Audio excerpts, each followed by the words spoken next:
Assalamualaikum. Hari ni ada satu magic. Okay, standby. 1, 2, 3. Okay, jom kita start. Hari ni kita buat kereta luar negara lah sikit, Porsche kan, mencabar sikit lah Porsche kan. Okay, jom.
Cop sekejap.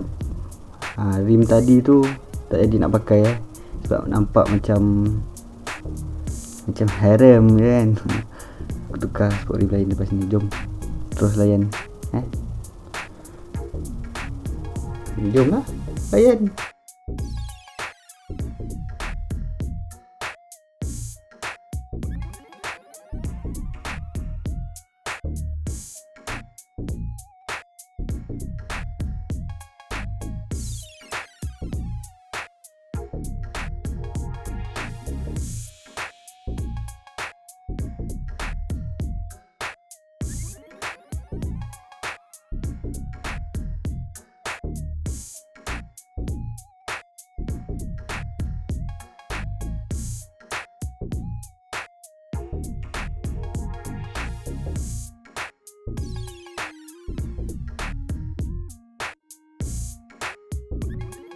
Tahniah kepada anda yang dah menonton. Okay, thank you. Okay, itu saja sharing aku untuk video ni. Jangan lupa subscribe, like dan apa lagi satu share. Okay, see you at next video. Assalamualaikum. Bye.